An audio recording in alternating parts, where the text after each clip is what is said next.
kalau NATO, Eropa, lawan Amerika, menang mana tuh? Nah, andainya memang itu akhirnya Trump nggak berhasil mengambil, dikuasai tetap oleh Denmark atau bahkan Cina masuk, Rusia masuk ke situ. Emang Amerika terancam banget gitu. To the point aja. Makin berkembang lagi ya, artinya akan memanas lagi begitu. Iya. Nah ini kalau misalnya udah proksi ini semakin memanas, pertanyaan berikutnya adalah apakah akan ada pengkubuan gitu ya, kubunya di sana, di siapa ini dan sebagainya. Waktu serangan Iran ke Israel misalnya, Yordania ikut intercept. Pertanyaannya adalah apakah Yordania akan berpihak kepada Israel kalau misalnya Iran melakukan penyerangan, karena Iran itu dianggap berbeda dengan negara-negara Arab dalam rangka memperjuangkan Palestina, kan begitu. Nah, jadi itu juga nanti ada permasalahan-permasalahan seperti itu. Oke. Kalau sekarang kita bicara soal Greenland ya. Greenland. Nah, ini juga kalau Greenland diambil oleh Amerika secara paksa misalnya dengan menurunkan tentara ke sana, kerajaan Denmark sudah taruh tentara di situ. Betul. Artinya perang bisa terjadi. Yang paling mungkin terjadi adalah apa kalau kondisi seperti itu? Kira-kira gini, tambah juga. Kalau NATO, Eropa, lawan Amerika, menang mana tuh? Nah, itu dia. Itu dia. Kalau menurut saya sih masih menang Amerika lah gitu ya. Amerika itu negara yang punya projection power ke seluruh dunia melalui kapal-kapal induk dan pangkalan-pangkalan militer mereka yang ada di mana-mana. Ya kan? Itu tidak dimiliki oleh misalnya Inggris, Prancis gitu ya. Nggak ada. Semua itu kalaupun punya alutsista dan lain sebagainya, itu untuk mempertahankan diri kalau mereka diserang. Tapi kalau Amerika Serikat itu punya projection powernya sangat luar biasa. Di Pasifik dia punya, di Asia dia punya, pangkalan mungkin di Filipina ada, dan lain sebagainya. Jadi dia kalau misalnya Presiden Trump, oke kita ke sana, itu cepat mobilisasinya.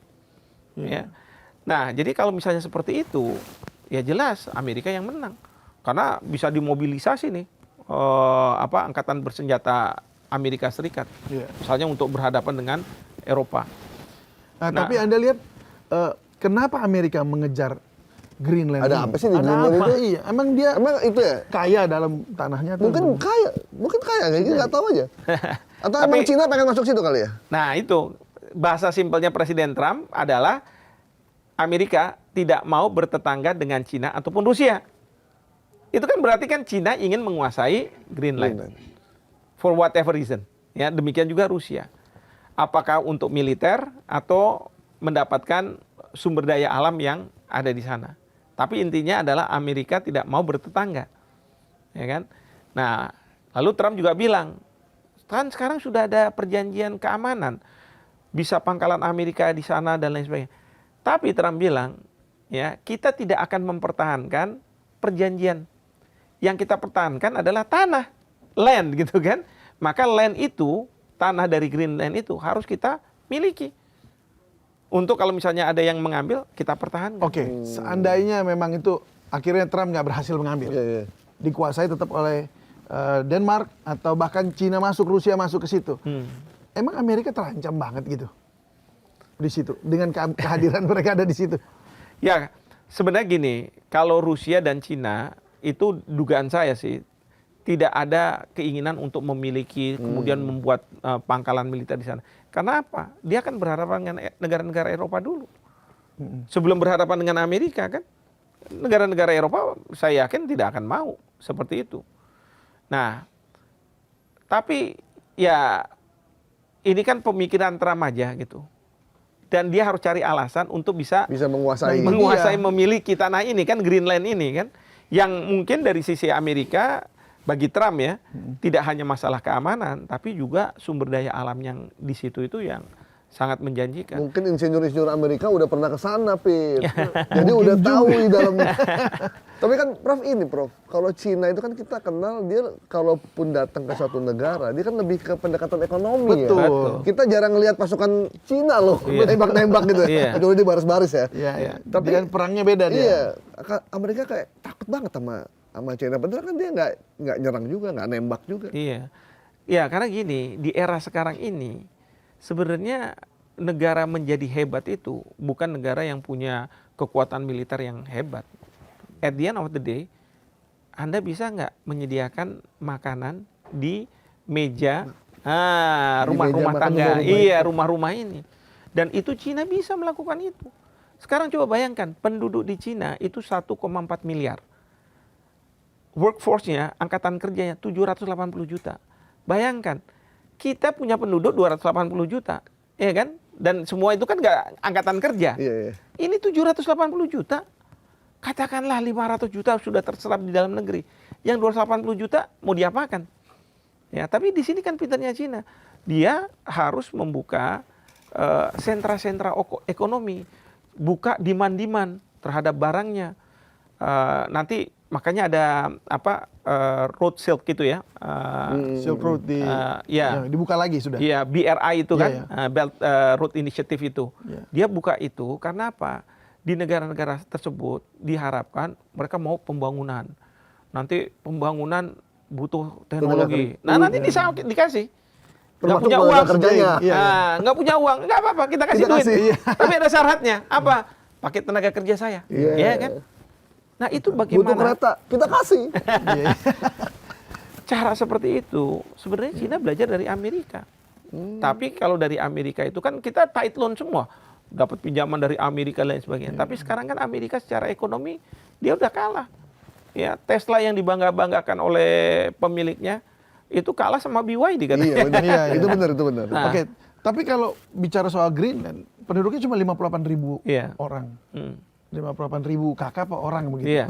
Lah itu kan secara prospek ekonomi nggak ada. Iya. Nggak Kalau ada. Cina ke sana ngapain juga bawa ekonominya ke sana gitu. Iya. Ya Itu kecuali alasan memang dia untuk aja mengambil. kayak gitu. Hah? Itu Alasan kan dia aja bisa-bisanya kayak gitu. Trump untuk mengatakan Nah, itu untuk dia. memiliki.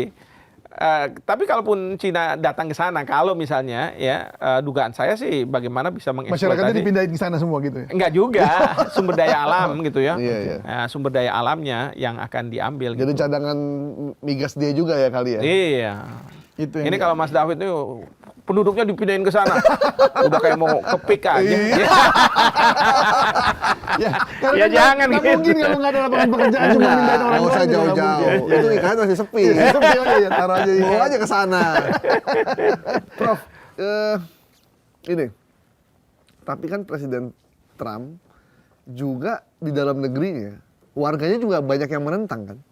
Betul. Maksudnya warganya banyak menolak. Bahkan yang lucu ya, si petugas ICE ini sama polisi setempat itu bisa berantem. Bisa berantem. Betul. Kadang kita publik apa bingung. Ini gimana sih polisi sama polisi kok? Kalau di kita kan nggak begitu ya di kita ya. Iya, gitu. iya, iya. Kalau ada bea cukai, polisi pasti dukung. Kalau ini enggak. Iya. Bahkan kepala sheriff itu bisa maki-maki si Iya. get out you from my house, Iya. this is my land gitu. Iya. Itu Karena gimana, Bro? kalau soal ICE sama polisi setempat, itu kan kalau di Amerika, polisi itu ada yang punyanya negara bagian, bahkan county, ya kayak sheriff gitu. Iya. Tapi ada yang federal. Nah, isu imigrasi, lalu kemudian border gitu, itu kaitannya dengan pemerintah federal. Jadi dia merasa bahwa kami ini dari pemerintah pusat gitu ya, untuk melakukan penyidikan dan dibentuk oleh pemerintah pusat. Sementara kalau misalnya LYPD gitu ya, LAPD, Los Angeles Iya. Police Department atau NYPD, itu kan yang lokal-lokal, di Minnesota juga gitu. Sehingga ada nih bentrokan kayak begitu. Bahwa siapa yang punya kewenangan itu. Sama lah kalau misalnya di satu TKP yang beririsan, di kita juga polisi, oh ini punya kita, oh ini punya kita, kan gitu. Biasanya di jalan tol loh. Oh gitu. Kan jalan tol bingung ya. Ini ada jurisdiksi siapa nih? Jurisdiksi Subang apa Purwakarta? Model kayak gitu kan Iya, ada iya, kan. iya. Tapi ini dalam konteks yang untuk mendeportasi orang dan lain sebagainya. Karena orang-orang yang dari polisi setempat ya mungkin dapat arahan dari gubernurnya atau misalnya wali kotanya kayak Mamdani gitu kan, menang, udah jangan ganggu mereka. Sehingga polisi dari New York itu ketika ketemu sama ICE dia bilang, jangan macam-macam, ini yurisdiksi saya. Kamu di sini bukan siapa-siapa, kan gitu. Nah, itu seperti itu. Nah, yang kedua bahwa memang betul tidak semua rakyat Amerika itu setuju dengan Trump. Maka kalau kita bicara masalah geopolitik ini, analisis kita nggak bisa kita bicara Amerika, nggak bisa. Tapi kita harus turunkan siapa presidennya. Ya, karena kalau misalnya yang sekarang ini terjadi karena presidennya adalah Presiden Trump. ya, sehingga kebijakan-kebijakannya itu sangat keras ini dan sebagainya. Tapi kalau Trump ini diganti, bukannya tidak mungkin Amerika akan berbalik, ya, kecuali kalau misalnya diambil sama Vance gitu ya, jadi Vance wakil presidennya, atau misalnya Rubio, atau misalnya itu masih satu Pete Hegseth, garis merah itu satu kalau itu. ini gitu kan. Nah itu yang orang juga khawatir. Nah tapi sekali lagi karena unit analisisnya adalah presiden. Sama kok kalau misalnya Israel. Israel tuh sekarang sangat katakanlah ya kejam gitu ya di Gaza. Itu karena Perdana Menterinya. Kalau Perdana Menterinya ganti mungkin berubah. Oke, baik. Prof, kalau kita lihat ini kan si Trump ini juga dia tadi berperang terhadap China juga sebenarnya. Di nomor 3 yang Anda katakan tadi. Berarti bisa nggak dibilang bahwa ini semua alasannya atau latar belakang langkah-langkah Trump ini sebenarnya lebih pada ekonomi. Untuk menyelamatkan ekonominya negerinya sendiri begitu. Dengan artinya main kekerasan, ya main kasar gitu. Dengan senjatanya dia, dengan pengaruh untuk nakut-nakutin juga. Supaya Cina nggak semakin besar gitu pengaruhnya. Ya, sebenarnya nggak hanya ekonomi, banyak aspek. Maka kalau saya melihat MAGA, Make America Great Again, itu nggak hanya masalah ekonomi, tapi juga masalah militernya, masalah pengaruh kepada dunia, masalah yang berkaitan dengan mana yang benar, mana yang salah, ya, masalah bagaimana membuat Amerika benar-benar untuk orang Amerika, tidak untuk imigran dan lain Tapi sebagainya. dia jadi kayak buat musuh kan, alliance-nya dia, aliansinya dia Kanada, itu kan semua dipajak-pajakin semua tuh. Kena tarif, pokoknya dia masa bodoh. Iya. Dan ini sekarang tetangganya dia juga, Venezuela, Kolombia nanti juga kena dan apa artinya ya? Maksudnya dia tuh jadi seperti brutal begitu. Betul. Apakah memang serta-merta cuma itu aja artinya untuk seperti jadi negara superpower sendirian di wilayah itu di kawasan atau ada hal yang lain? Sebenarnya di kawasan, di dunia. Di dunia. Maka ide Make America Great Again itu ya itu kan melanggar dong, berarti melanggar hukum internasional kalau mau di dunia. Melanggar. Sementara yang tadi kan dibilang akan dibagi karena oke, you jangan langgar wilayah saya dong. Ini Amerika Utara Selatan ini kan teritorialnya dia, jangan dimasukin oleh Cina dan segala macam. Ya, saya pikir itu akan hanya mengamankan wilayahnya dia aja untuk supaya semakin besar. Kalau dia menghajar Iran, menghajar Cina, ini kan itu melanggar dunia. hukum internasional sudah. Pokoknya di dunia, dia berpikirnya dunia. Saya cuma khawatir, ini Piala Dunia jadi apa enggak ini? Sekarang udah banyak bilang, udah nggak usah datang kan? Iya benar, Prof. Kecuali dibuat itu ya, dibuat semua nggak mau datang. Iya, padahal Trump itu sangat senang sepak bola ya, believe it or not gitu ya, bukannya American football, tapi bola juga dia suka juga. Tapi gini, masalahnya ya, Amerika ini kan ingin menguasai dunia, ya. Itu makanya Make America Great Again, karena mungkin dalam pikiran Trump itu, dulu Amerika itu sangat powerful, sangat bisa menentukan bagaimana dunia itu bergerak ke arah mana dan lain sebagainya. Ibaratnya kayak flying geese gitu ya. Kalau angsa-angsa terbang gitu katanya, atau burung-burung terbang, itu kan ada leadernya. Yang lain cuma ngikutin aja. Ya kayak V-shape itu kan. Dia terbang sendiri. Nah, Amerika ingin ada di depan situ dalam berbagai hal. Dia nggak mau ada matahari kembang, apakah dari Cina ataupun Rusia, ya harus Amerika. That's how to make America great again. Nah, ini yang jadi masalah adalah pendukungnya ternyata besar. Buktinya dia bisa jadi presiden.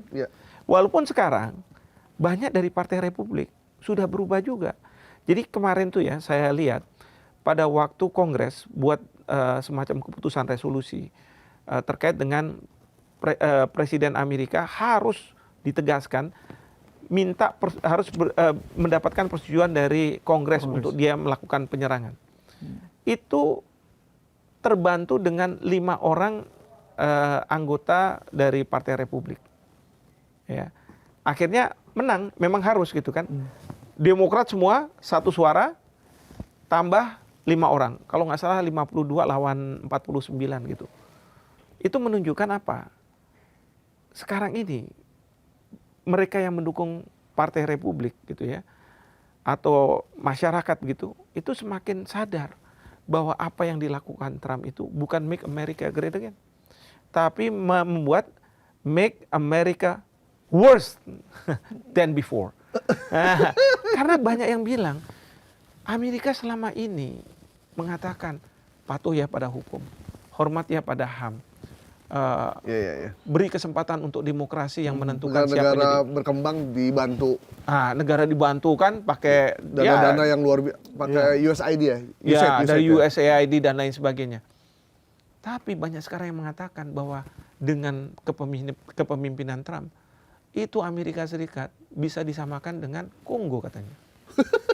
RD Kongo, yang kemarin tersingkir di AFCON. Iya. Nah, beberapa artis Hollywood ya bilang sering, this is not America. Iya. Bahkan ketika ada penyerahan Golden Globe tuh salah seorang artis Dior langsung bilang, Robert De Niro. Robert De Niro, Wah, aduh, kata-kata F yang Trump jorok tuh. itu ya. Langsung di depan. Iya, F-word Trump katanya gitu kan. Kaget juga saya. Iya. Dan dia dapat standing ovation. Hmm. Itu yang menunjukkan bahwa sekarang banyak warga Amerika yang beralih. Nah, sekarang ini Trump harus menghadapi pemilihan Kongres. Ya. Nah, pemilihan Kongres ini kalau dimenangkan oleh Demokrat dan mereka bisa menguasai Kongres, itu kemungkinan Trump bisa diimpeach. Nah, sekarang Trump memastikan bagaimana supaya saya tidak diimpeach. Nah, sekarang isu di dalam negerinya itu adalah bagaimana menyingkirkan orang-orang dari Somalia, imigran-imigran dan lain sebagainya. Itu upaya supaya dia mendapatkan lebih banyak pendukung dari rakyat sehingga banyak yang memilih Partai Republik. Jadi dia pengen di Kongres menguasai ya. Caranya Iya. dengan menyingkirkan itu. Betul. Nggak ngasih Jadi bansos dapat aja dia. dukungan. Beda lagi Nggak beda. caranya, Pak. Jadi itu gimana itu? Konoha. Ini ada nyindir-nyindirnya. Prof, ini Pit, kita pengen Iya. update terbaru tentang Venezuela dong. Prof, itu sebenarnya kan Trump kemarin terakhir bilang saya adalah pemimpin Venezuela saat ini. Iya. Satu sisi kita tidak mendukung Trump, cuman ada beberapa kelompok masyarakat yang memang senang juga karena Maduro ini menurut mereka tuh juga tidak membawa perubahan Iya. yang bagus buat. Ya, dan dulu nggak dapat legitimasi sebenarnya. Iya, gitu. Dia dengan kekuatan militer juga dia duduk di situ. Iya, meskipun dua-duanya suami istri itu orang Indonesia ya. Maduro Maduro, Flores. Istrinya kan Flores. Gini, kalau di level masyarakat pasti akan terbelah. Iya. Ya kan? Ada yang mendukung pemerintahan yang berkuasa, ada yang menentang. Tentu kalau misalnya yang menentang ketika pemerintahan yang berkuasa jatuh, wah pasti dia senang. Ya kan? Tapi tidak demikian bagi yang pendukungnya. Nah, yang pendukungnya ini yang tadi saya cerita di Venezuela sekarang ini, mereka nangkepin warga-warga negara Amerika. Kemarahan mereka terhadap Trump itu dilampiaskan ke warga negara Amerika yang ada di Venezuela. Sweeping gitu. Sweeping. Maka dubes di Amerika minta supaya warga negara Amerika sekarang yang di Venezuela keluar dari Amerika Serikat segera. Dia keluar dari Venezuela maksudnya. Masa keluar dari Venezuela. Untung saya udah gak jadi warga negara Amerika. Oh, pernah ya. Di Iran kan juga kayak begitu kan. Ada yang pendukung, ada yang tidak mendukung. Yang tidak mendukung buat demonstrasi kan. Terus kemudian kemarin ini yang saya dengar dari pendukung pemerintah juga dia turun ke jalan. Ya, mendukung pemerintahnya. Kayak di Indonesia enggak aja ya. Kayak di Konoha enggak aja. Bukan, Prof. Itu ada di negara mana gitu. Iya, betul. Memang kalau di medsos kita lihat ya selebgram mereka banyak juga tuh yang malah setuju Maduro di ekstradisi. Terutama gitu. mereka-mereka yang diaspora sebenarnya. Jadi Iya, mereka iya, diaspora itu karena mereka merasa bahwa tertekan di negaranya, mereka berupaya untuk keluar. Dan itu jumlahnya katanya besar ya, menurut Marco Rubio Menlunya Amerika bilang kayak begitu, banyak yang keluar sekarang. Nah itu mereka yang pasti senang gitu kan dengan tidak adanya Maduro. Tapi menurut Anda posisinya ini seperti apa? Sudah mulai imbang banyaknya begitu yang pendukung dengan yang kontra, atau yang kontra udah makin besar sehingga akhirnya memungkinkan untuk pergantian? Nah ini yang saya nggak tahu ya, karena begini, tadinya yang ingin menjadi presiden itu adalah tokoh oposisi. Nah itu dia. Ya kan, tokoh oposisi itu akan diberi kesempatan sama Trump untuk memimpin. Tapi ternyata bukan tokoh oposisi, malah wakil presidennya yang naik. Naik. Ya. Ya, tokoh oposisinya begini juga mungkin. Tapi Trump mungkin berpikirnya gini, seharusnya tahun kemarin tuh saya dapat Nobel Prize nih. Tapi malah jatuh ke oposisi di Venezuela katanya. Masa saya udah kalah sama dia, saya kasih kesempatan untuk jadi presiden kan udah nggak benar kan? Siapa namanya? Mukado. Iya. Oh jadi karena itu Trump nggak kasih si Mungkin, Mukado ini. mungkin gitu ya. Tapi kan yang penting bagi Trump adalah we are running the country, sementara pemerintahan yang ada siapapun dia Boneka itu aja. boneka aja. Misalnya dari Trump udah bilang, pokoknya ya kamu jual minyak dan lain sebagainya nggak boleh ke Cina, nggak boleh ke Rusia dan nggak boleh ke Iran. Udah. Ya itu jalur udah diblokir tuh. Udah diblokir, udah gimana Tapi lagi? kan Prof, kayaknya hampir semua negara yang pernah diagresi oleh Amerika yang alasan nanti akan memperbaiki ekonomi, ternyata nggak maju-maju juga sampai sekarang. Irak, Libya malah lebih nggak bagus. Venezuela pasti masih akan ada masalah besar juga. Iya. Ya itulah Amerika ya setelah katakanlah bisa menang gitu ya, oposisinya udah dinaikkan atau siapalah yang berpihak pada Amerika dinaikkan. Tapi kan dia juga mengeksploitasi sumber daya alam. Tujuannya Iya sebenarnya kan? ujung-ujungnya sumber daya Sumber daya sebenarnya. juga. Kayak di Konoha enggak juga. Iya kan. Iya. Oke, Tapi di Venezuela masih bagus lah. Kenapa tuh? Masih ada oposisi. Oh iya. Waduh. Iya. Aduh, saya permisi. Minta izin. Oke, mungkin ini kalau terakhir, seberapa dekat Kolombia juga akan bernasib serupa? Ya sebenarnya Kolombia sudah semakin dekat ya. Oleh karena itu Presiden Kolombia sekarang minta waktu untuk ketemu sama Trump. Kalau kemarin pada waktu Kemarin keras ngomongnya kayaknya. Majelis Umum PBB, beliau keras gitu kan. Keras. Nah tapi setelah ngelihat Venezuela kayak gini bisa di Venezuela kan juga nih kita nih. Di Madurokan. Iya. Madurokan. Di Maduro kan ya. Tapi yang saya khawatirkan adalah nanti Presiden Kolombia datang ketemu sama Trump, tiba-tiba langsung diborgol. Langsung bisa jadi. Iya, civil ada funny gitu kan. Nggak usah pakai tentaranya gitu kan. Udah langsung. Dia datang sendiri. Nah itu saya nggak tahu juga ya. Tapi apa namanya? Ini kok kita ketawa di atas penderitaan orang atau gimana ya? Jadi Enggak. Kita menertawakan kegilaan seorang presiden Trump. Iya, jadi kalau misalnya lihat seperti ini, memang Kolombia sudah bilang saya mau ketemu. Ya, bahkan Iran dalam situasi yang ramai ini, Trump udah bilang, oh iya itu pemerintah udah mau negosiasi sama saya. Ya lewat Steve Witkoff sih, utusan khususnya ya. Dia udah mau minta negosiasi sama saya.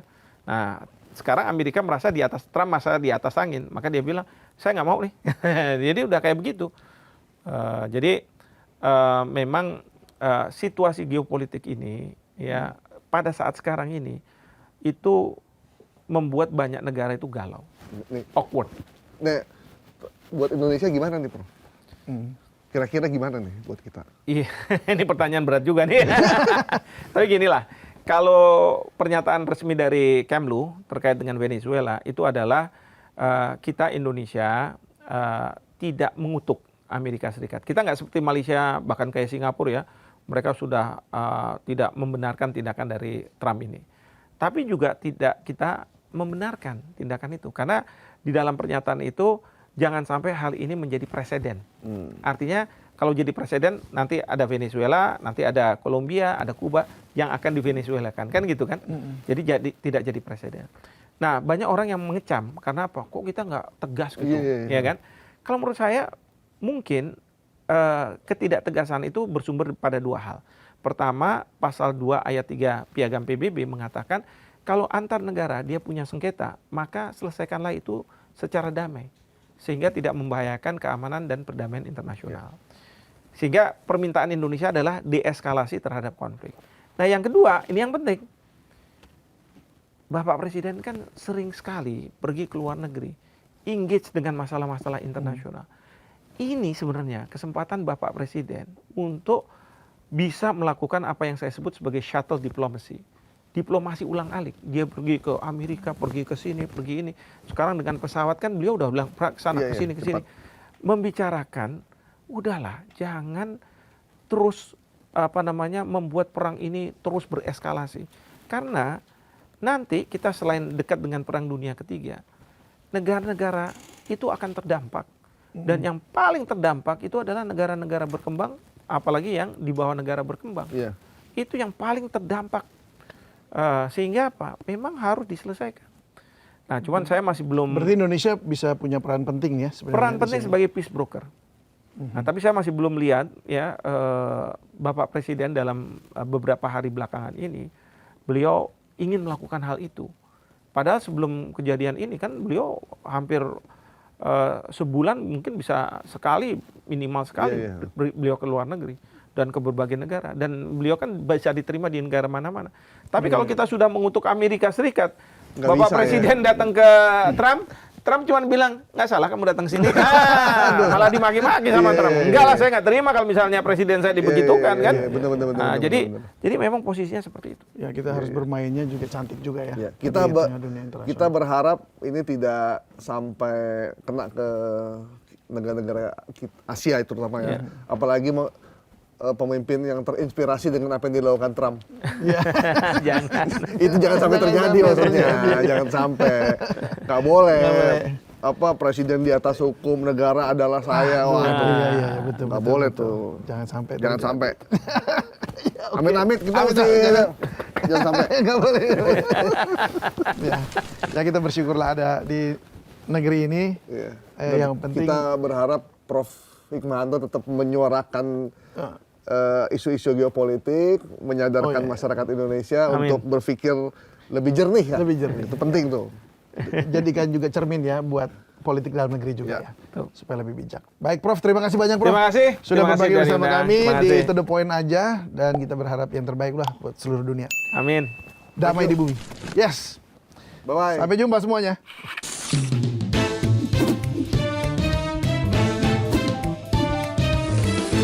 To the point aja.